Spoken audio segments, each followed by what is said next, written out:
बेशक बेशक, हक है हक है। आज कौम के लोगों के हालात देखें, मस्जिद में देखें, आप यहाँ सैकड़ों लोगों को देख रहे हैं, मगर आपके वहाँ की मस्जिद में क्या एक वक्त में 50 नमाजी होंगे? तो नहीं होंगे एक वक्त में 50 नमाजी। जबकि मस्जिद कहाँ होगी? तो मुसलमानों की बस्ती में होगी, मगर उसके बाद भी मस्जिदों को हम वीरान कर दिए। और दावा ये है हम हुसैन के चाहने वाले, हम हुसैन के चाहने वाले, जबकि मुसलमानों इमाम हुसैन शरीयत के लिए, दीन के लिए, इस्लाम के लिए, कानून के लिए, मुस्तफा की उम्मत के लिए सजदे में सर रख करके कटा दिए। और इमाम हुसैन ने क़यामत तक के मुसलमानों को पैगाम दिया कि सच्चा मुस्तफा का उम्मती वही होगा कि जहां कहीं भी रहे नमाज तर्क न करे, जब वक्त आ जाए तो अपने सर को अल्लाह की बारगाह में झुका। सुभान अल्लाह, नारे तकबीर, नारे रिसालत। माशाअल्लाह। याद रहे, जरूरत इस बात की है, अमल की जरूरत। हमारे वहाँ सबसे ज्यादा यही कमी है। हमारे वहाँ क्या करेंगे? फातिहा खूब कराएंगे, नियाज खूब कराएंगे, चादर खूब पेश करेंगे, ढोल खूब बजाएंगे, ताजिया सबसे लंबी बनाएंगे। याद रहे मुसलमानों, ये दीन नहीं है। बात को समझने की कोशिश करें। जो असली काम था हमने उसको पीठ के पीछे छोड़ दिया, और जो काम मुबाह है, सुन्नत है, उसको इस तरह पकड़ लिए कि ना फर्ज का ख्याल है ना वाजिब का। बात को समझिए, ये हमारा हाल हो गया। और इसी पर सुन्नियत हमको तो इस बात का अब डर लगने लगा है, कहीं आने वाले वक्त में बाकी फिरके वाले ये ना कहने लगे जो सबसे ऊंची ताजिया उठाए वो सुन्नी है, जो नमाज न पढ़े वो सुन्नी है, जो मस्जिद को वीरान कर दे वो सुन्नी है। मुझे इस बात का अब डर लग रहा है। याद रहे मुसलमानों, आज क्या पहचान सुन्नियत की बना करके हमने रख दिया।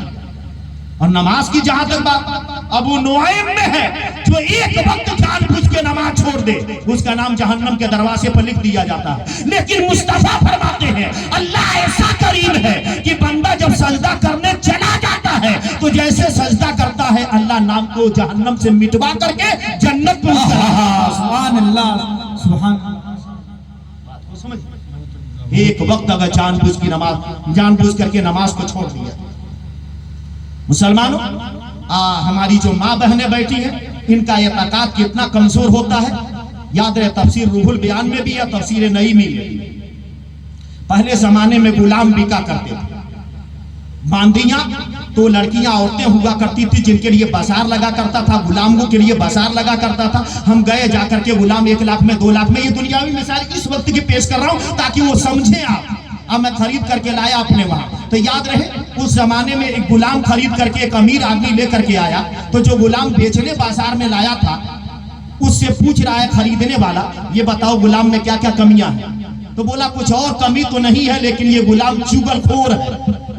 बात को सुनिएगा गौर से, हमारी माँ बहनें सुनेंगी गौर से, इन्हीं लोगों के लिए पेश कर रहा हूं। ये तफसीर रूहुल बयान में भी है और तफसीर नईमी में भी है। ये वाकया क्या बोला बेचने वाला? कुछ और कमी नहीं है, बड़ा खूबसूरत है, ताकतवर है, अकलमंद है, एक कमी यह है कि चुगलखोर है। तो खरीदने वाला बोला चलो एक कमी है चुगलखोरी के, तो कोई बात नहीं है, चलो दे दो मुझे। खरीद लिया, खरीद कर लेकर अपने घर चला गया उस गुलाम को। और जब अपने घर लेकर के गया तो मुसलमानों होता क्या है, चंद दिनों के बाद वो अपने मालिक की बीवी मालिका से क्या बोल रहा है? उसका मालिक तो चला गया नौकरी करने के लिए, डिप्टी पर चला गया, और ये गुलाम अपनी मालिका से बोल रहा है कि तेरा जो शौहर है वो किसी से लगा हुआ है। अब मैं जादू जानता हूं, अगर अपने शौहर के बुद्धि के बाल, ये पीछे के बुद्धि के थोड़ा सा बाल अगर उस तुरा से काट कर अब मेरे हवाले कर दे, तो मैं उस बाल पर ऐसा जादू चला दूंगा कि तेरा मालिक, तेरा शौहर हमेशा तेरा दीवाना बन के रहेगा।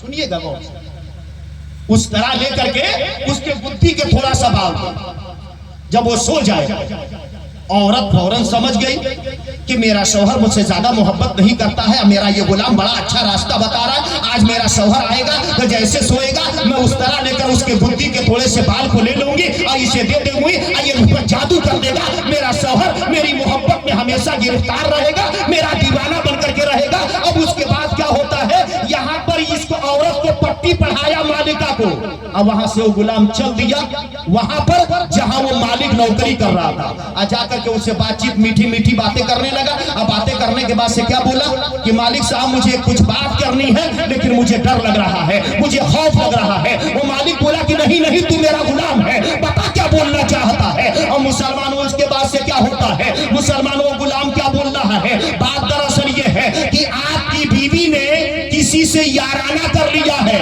आपकी बीवी किसी दूसरे शख्स से दोस्ती कर ली है और उसी की मोहब्बत में गिरफ्तार रहती है। और मुझे इस बात की भनक लगी है कि आज कल में आपको वो ठिकाने लगाने वाली है। और से सुनिएगा, वो जाकर के मालिक से बोल, वो मालिक बोला ऐसी बात है। तो गुलाम बोला कि अगर आप जानना चाहते हैं तो आज ही घर जाइए और शाम को सोइएगा, सिर्फ आंखें बंद कीजिएगा, हकीकत में न सोइएगा। अभी हकीकत आपके सामने खुल के आ जाएगी। इधर औरत उस तरह दे करके तैयार लेकर के पड़ी है कि आज मेरा शौहर जब सोएगा। आज जैसे उसका शौहर आकर के सोया, वो उस तरह ली औरत, लेने के बाद से जैसे उसके गर्दन पे रखी गुड्डी पे, तो उसका शौहर तो पहले से होशियार था, तुरंत उसके कलाई को पकड़ा, उठा और उस तरह लेकर के उसे ज़िबा कर दिया, औरत को हलाक कर दिया। औरत के घर वाले आए और वो जब गुस्से में बरस पड़े तो इसके शौहर को मार के हलाक कर दिए। बताइए ये चुगली का अंजाम है। अब कूट कूट के चुगली और नापाकी, ये दो बुराइयां औरतों में पाई जाती हैं। कूट कूट के औरतों में दो बुराइयां याद रहे, एक तो चुगलखोरी और दूसरे नंबर पर नापाक रहना। औरतों के बारे में ये गांव देहात में औरतें क्या बोलती, आज बुध का दिन है, कल ही नागा करके परसों जुमा का दिन है, जुमा को नहाएंगे, नापाकी ही में गुजार देती है। और ये कहती है आज जुमेरात का दिन है, तो क्या जरूरत है आज नहाने की, कल जुमा को नहा करके पाक हो जाएंगी। याद रहे, पाक रहने की आदत बना लो, नमाज पढ़ने की आदत बना लो। नापाकी में रूह निकाली जाती है तो याद रहे उसकी रूह तड़पती हुई निकलती है। अब मैं मुसलमानों कुरान पाक से पेश करूं कि मेरी बहस ये चल रही थी कि ईमान लाने के बाद अगर सबसे जरूरी काम है तो 5 वक्त पाबंदी के साथ नमाज अदा करना। मुसलमानों इमाम आजम अबू हनीफा फरमाते हैं कि जो नमाज न बंद करे, अगर इस्लामी हुकूमत वहां चलती हो तो बादशाह पर जरूरी है कि बेनमाजियों को जेल में कैदी बना दे। और इमाम शाफई कहते हैं जो लोग नमाज नहीं पढ़ते हैं, अगर बादशाही हुकूमत चलती है तो बादशाह पर वाजिब है कि बेनमाजियों को कत्ल करा दे। गौसे आजम के नाम पर हम खूब न्याज फातिहा करते हैं, अच्छी बात है मुसलमानों, करते रहो जिंदगी भर, अपनी नस्लों से भी कराओ। मगर सुन लो गौसे आजम फतवा क्या देते हैं, वो नियतुल तालिबीन में है। गौसे आजम ने फरमाया जो अपने आप को मुसलमान कहे और नमाजों की पाबंदी न करे, अगर ऐसा मर जाए, अगर ऐसा शख्स मर जाए तो उसकी नमाज़े जनाजा न पढ़ना, आना मुसलमानों के कब्रिस्तान में दफन करना। जरा बुजुर्गों के अखबार तो पढ़ो, दिमाग ठिकाने लग जाएगा कि हम कितने पानी में हैं और हमारी हैसियत क्या है। आगे बढ़ते हैं मुसलमान। बाबा फरीदुद्दीन गंजे शकर का आपने नाम सुना। मुसलमानों बाबा फरीदुद्दीन गंजे शकर अलैहि रहमा फरमाते हैं जो मुतवातिर नमाज छोड़ने का आदी हो जाता है, इस बात का डर है मरेगा बाद में, पहले ही ईमान छीन लिया जाएगा। जब ईमान ही छीन लिया जाएगा तो नबी ने क्या फरमाया है, तो मिशकात शरीफ जिल्द सानी सफा नंबर 489 हदीस नंबर 5333, ये हदीस मुस्लिम शरीफ सफा नंबर 110 पर भी है, ये हदीस बुखारी में भी है। हुजूर अलैहिस्सलाम फरमाते हैं जो जर्रा भर भी ईमान लेकर के मरेगा, कयामत के दिन अगर गुनाहों की वजह से जहन्नम में चला भी गया होगा तो मैं उसे जहन्नम से निकाल लाऊंगा। हुजूर अलैहिस्सलाम ने इसके बारे में ऐलान किया।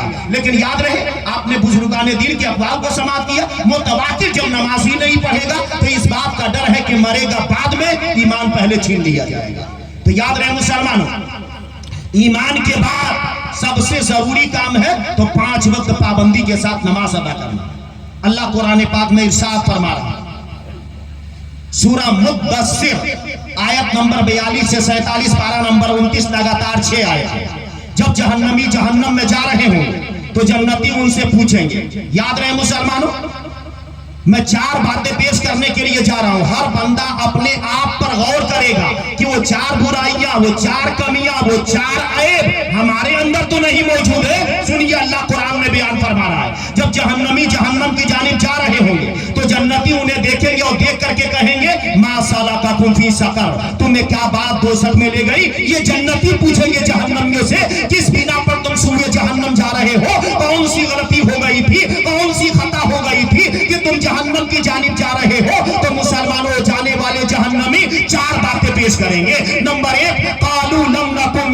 मुसल्लीन, वो बोलेंगे हम नमाज न पढ़ा करते थे इसीलिए जहन्नम की जानिब जा रहे हैं। पता चला कि बेनमाजियों का ठिकाना जहन्नम है। और दूसरे नंबर पर वो क्या कहेंगे, वलम नको नुतइमुल मिस्कीन, मिस्कीनों को, गरीबों को, लाचारों को खाना ना खिलाया करते थे इसीलिए जहन्नम की जानिब जा रहे हैं। तो मैं कहना चाहूंगा मुसलमानों, गरीबों का मजाक ना उड़ाओ। मैं ये कहना चाहूंगा कि जो भी गरीब तुम्हारे पास हो, गरीबों से मोहब्बत करो। मिस्कात की हदीस है, हुजूर अलैहिस्सलाम ने फरमाया, ऐ आयशा सिद्दीका रदियल्लाहु अन्हा, कोई भी गरीब तुम्हारे पास आए तो गरीबों को अपने करीब कर लो, गरीबों से मोहब्बत करो, गरीबों को अपने करीब रखो। इसलिए कि अगर तुम गरीबों से मोहब्बत करोगी और गरीबों को अपने करीब रखोगी तो कल कयामत के दिन अल्लाह तुम्हें अपने करीब कर देगा। सलमान, ये हदीस पाक में से ये बातें साबित। अब तीसरे नंबर पर वो जहन्नम की तरफ जाने वाले क्या पेश करेंगे, वकुन्ना नखुदु मअल खाइदीन, हम बेहुदा लोगों के साथ रह करके बेहुदा बन गए थे, बेहुदा फिक्र वालों के साथ रह करके बेहुदा बन गए थे। चौथे नंबर पर कहेंगे वकुन्ना नुकस्सिबु बियौमिद्दीन, और हम इंसाफ के दिन को झुठलाते रहे। तो याद रहे मुसलमानों, ये चार आए। पहले नंबर पर नमाज न पढ़ना, और दूसरे नंबर पर मुसलमानों, तो दूसरे नंबर पर इस बात को रखा गया है गरीबों को खाना न खिलाना, और तीसरे नंबर पर है बेहुदा लोगों के साथ रहना, गलत समाज में रहना, और चौथे नंबर पर है कि याद रहे आखिरत पर एतमाद न रखना। लोग कह दिया करते हैं कल जो होगा देखा जाएगा, कल क्या देखेगा था, आज तैयारी कर ले कल के लिए। अक्लमंद बहादुर वो है कि यहाँ पर दुनिया में कुर्बानी पेश करे और कुर्बानी पेश करके अपनी आखिरत को आबाद कर ले। इस दुनिया की कोई हैसियत नहीं है, इस दुनिया की कोई बिसात नहीं है। मुसलमानों, आप लोग देख रहे हैं मेंबर रसूल पर औलादे रसूल तशरीफ फरमा, दो खतीब मेंबर रसूल पर जलवाबार।